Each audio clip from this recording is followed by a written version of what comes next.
Hi everyone, it's your boy Zach, and this is my review of Star Trek Discovery Season 3, Episodes 6 and 7, Scavengers and Unification 3, I believe the titles of the episodes. I just know that because I just went to go refresh on the one I watched yesterday. But one of the things I love about reading the comments is that people distill something that I say over multiple videos. They'll just say it in a way that makes sense right away. They will say, Michael Burnham is impossible to like. It's a huge problem when you base an entire show around a character that you have made to be impossible to like. So I've talked about my theories about Michael Burnham, that she is severely mentally ill, violent, psychotic, narcissist, essentially a future dictator. She has all the personality traits of a villain, and it's never gotten better. In fact, it's gotten so much worse. Even worse than that is that she seems to be infecting the rest of the crew. People are acting more like her. Now, just to dial it out of the universe and just get, into our universe, Star Trek Discovery has had a lot of problems since the beginning. It started off as this very huge budget TV show co-financed by Netflix. Netflix saw the ratings for the first season, they noped out, and then it just became CBS, Viacom, whoever funding it. So then in season 2, I believe the showrunners were replaced once or twice. And then also they found out their budget was reduced. So you had a lot of money spent on the first couple episodes, a lot of money spent on the last 2 episodes, and in the middle, it got pretty, Ross, it's like Ross. Do you know what Ross clothes is? It's basically cheap clothes. It became that, of sci-fi. That being said, I didn't hate the first 2 seasons. There was a lot good in the first season. There were some good things in the second season, and season 3 is unbelievable. This show is horrible, but I need you to watch it because it's shocking. First of all, and again, tell me if I'm wrong,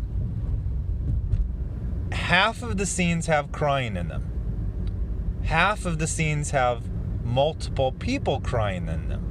Several characters cry in every single scene. I'm talking specifically about Tilly. So I believe that the average budget for season 3 is most likely 1/3 of what it was for season 1. So they've decided that what their special effect is tears. It's going to be mainly the tears of Michael Burnham and Tilly. And so it's kind of shocking how bad it is. One of the things I say is, if you're going to do a bit, commit to the bit.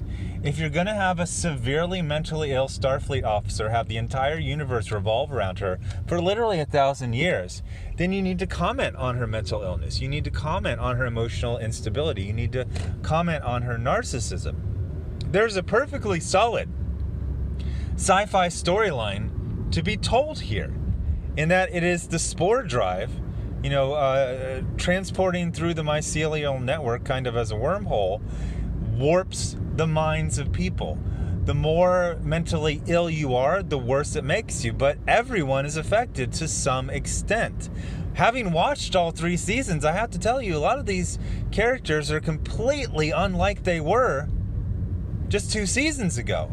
I mean, Stamets was a very, very interesting and unique character. I mean, at one point, he's a fairly, flamboyant gay man. But he was a real badass. Do you remember in season 1 where he was standing up to Captain Lorca, who was like, I'm Captain Lorca, I'll kill you? Stamets would stand up to them. They went over to the mirror universe. They, disguised or, pretended to be their mirror universe equivalent. It was badass. First season was a very high budget adventure story. And I loved it in that regard. Yes, I know it's not really Star Trek. It doesn't really hold up to any of the ideals of Star Trek or the Federation or Starfleet or any of that stuff. But just as a pure, like, high-budget adventure TV show, I thought it was really, really cool. And Stamets was kind of a badass. He was very sure of himself. He was very strident, but in a way that made sense in that, he knew the stakes. And now he's literally like the gay uncle of everyone. At one point, he's my age. He's in his late 40s. He's almost 50. So one of the things is in episode 6, Michael Burnham, for the 8 millionth time, just does whatever the hell she wants, doesn't listen to orders, doesn't follow protocol, and she goes off. She's told, don't do this, and she takes a ship, and she abandons her post.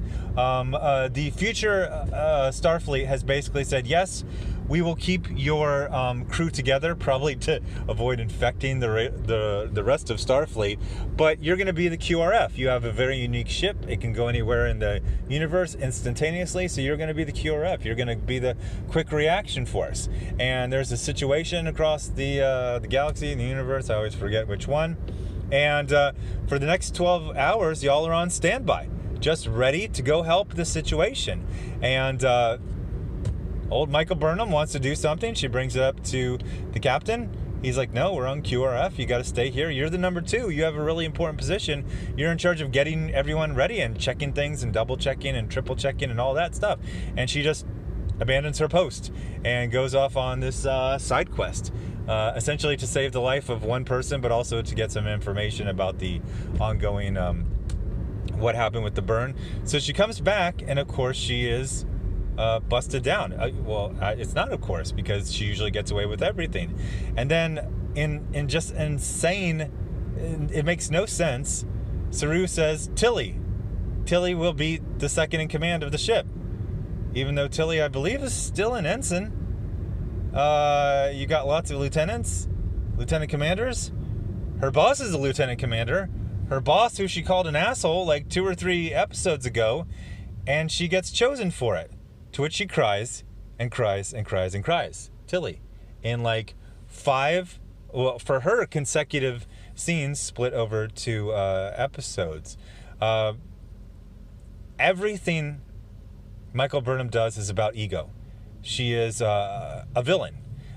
Specifically pay attention to any time she is not agreed with. She looks like she's about to flip out. So, episode 6 is more of an action thing, they go to a cool set at like some sort of old factory or mill or something like that. But again, like, just everything's weird. Like, she has a love interest who is a damsel in distress. If he's not being rescued, he's just patiently waiting for her in his ship, which is parked in the hangar bay of the Discovery and pretty much filling up the entire thing. This show is awful.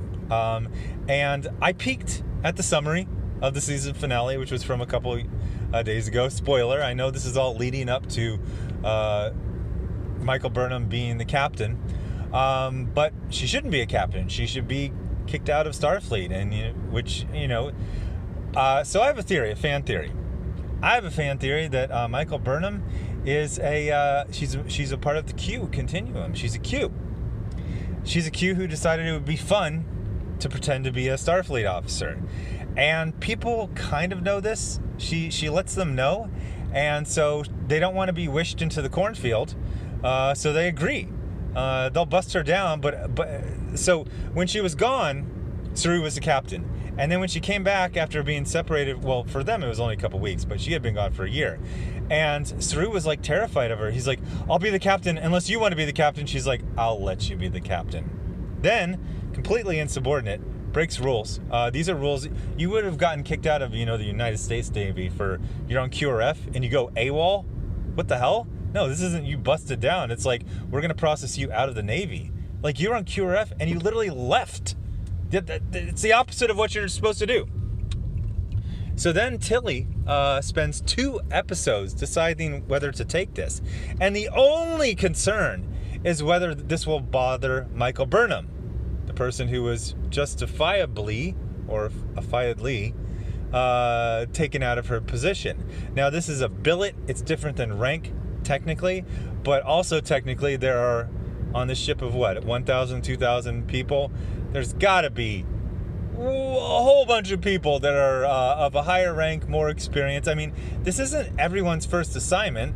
There's some 35-year-old officer who was, briefly second in command of a smaller ship. No, let's, by all means, let's have the lowest ranking, most obese cries almost as much as Michael Burnham.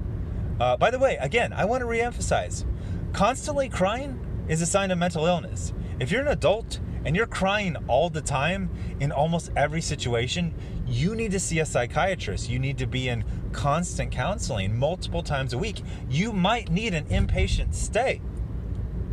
This is something severely wrong with you if you are crying multiple times every single day. So basically, so then in episode 7, they're trying to solve more, something about the burn. So again, Michael Burnham talks over her commanding officer. They're talking to someone from Vulcan, who they left the Federation like 100 years ago. And she basically says, no, I don't want anything to do with you. And if you keep asking, we're going to cut off all ties. To which Michael Burnham basically does a challenge, because she was raised in their culture, so you can call out and do a challenge. The problem is she's in trouble for constantly talking over her captain. There was no time hack. It wasn't like she had 10 seconds to say this or not. All she had to do is say, Captain Saru, may I talk to you a question? I need to talk to you for a second. There's this whole thing called Tal Emet, something like that, and I can challenge him and maybe I can convince him, with your permission, of course, Captain. No, she just talks over him. And again, this is a very aggressive thing to do. It's basically using her weird kind of barely there connection to Vulcan culture to blackmail them. And I'm not even going to get to that whole scene, because none of the Vulcans act like Vulcans. They're all angry. They're all being emotional. It's awful. But do you remember when I mentioned that Michael Burnham's mom was definitely going to come back because they really hammered it? Okay, so her mom is back. Michael Burnham does cry. Michael Burnham cries the least she's ever cried to see her mother again. She cried more when congratulating Tilly for getting her assignment. I knew she was psychotic, very, very violent. I didn't realize she was also like a complete sociopath. You should see the minimal emotion she portrays when seeing her mother again, that she thought she was lost forever. And it's just like, you ever run into a coworker at the grocery store? That's basically the level of emotion she has. She's like, oh, hey, Mom. So where were you? Oh, I was on this. Oh, I thought you were on the other planet. Yeah, okay, so now we're going to do this. So Michael Burnham is a crazy person. Star Trek Discovery is a plague ship filled with growing mental illness of basically everyone who is unfortunate. That's why the future of Starfleet doesn't want to post their officers on there. That's why they're like, yeah, you just stay away from us. Oh my gosh. Anyway, weirdly enough, I recommend just to see like this weird, it's literally like some sort of stunt. Let's have every female character cry in every single scene. And like I said, in the continuity, in the kayfabe of this universe, they know, and they're just trying not to get wished into the cornfield. So tell me what you think. I'm going to finish this, even though I know, oh God, they're really going to make Michael, well, it already happened. Anyway, thanks for watching. Bye.